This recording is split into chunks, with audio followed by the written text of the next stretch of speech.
एक छोटा सा सवाल, आखिरी सवाल।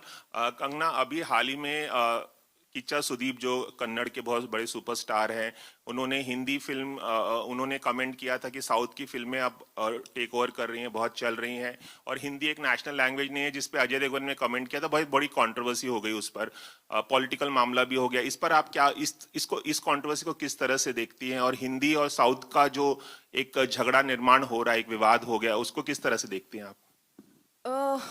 देयर इज नो, अगर आप चाहते हैं कि आपको मैं एक डायरेक्ट आंसर दे दूं, there is no direct answer to this, जबकि आप मेरी स्टेटमेंट से निकाल लेंगे एक डायरेक्ट आंसर खुद ही।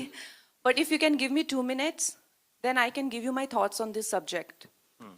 यू नो, तो हमारा जो भी हमारा सिस्टम है, सोसाइटी है, उसमें of course we are a country of lot of diversity और languages and cultures, you know, and हर एक का एक जन्म सिद्ध अधिकार है कि वो अपने, चाहे मैं पहाड़ी हूँ, मैं अपने कल्चर पे, अपनी लैंग्वेज पे गर्व महसूस करूँ।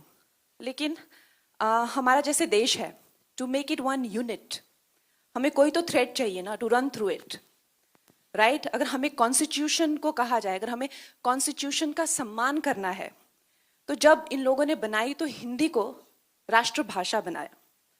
अब जब आप कहते हैं कि मुझे as Tamil is actually older than Hindi, लेकिन उससे भी ओल्डर है संस्कृत। अगर आप मुझसे मेरा बयान पूछना चाहते हैं, तो I think the national language should be Sanskrit, क्योंकि कन्नड़ा से तमिल से लेके गुजराती से लेके हिंदी सब उसी के से आई हुई हैं।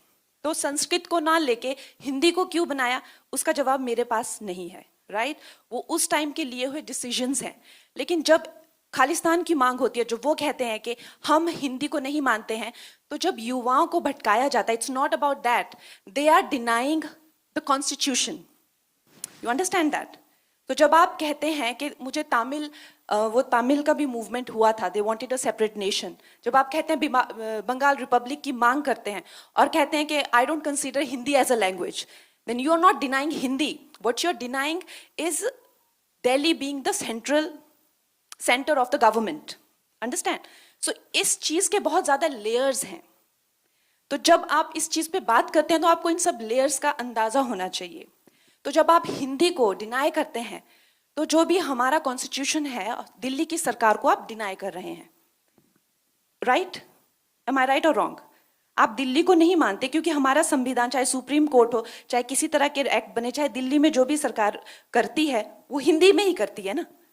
अगर आप चाहे देश भी घूमते हैं, चाहे बाहर भी जाते हैं, जर्मन हो गई या स्पेनिश हो गए, फ्रेंच हो गए, they are very proud about their language. लेकिन no matter how dark the colonial history is, fortunately or unfortunately, English has become that link.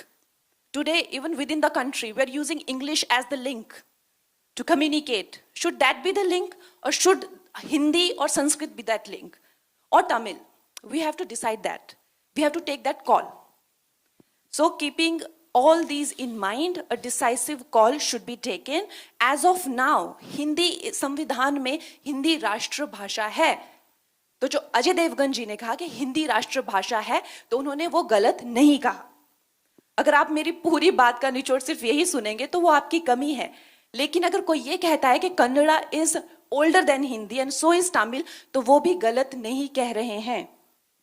अगर मेरे हाथ में होगा, तो I think Sanskrit is the legitimate language, जिसके से जर्मन भी आई हुई है, इंग्लिश, फ्रेंच, सब संस्कृत से स्टेम आउट हुए हैं। Why don't we have Sanskrit as the national language? Why it is not mandatory in schools? I don't know that, okay?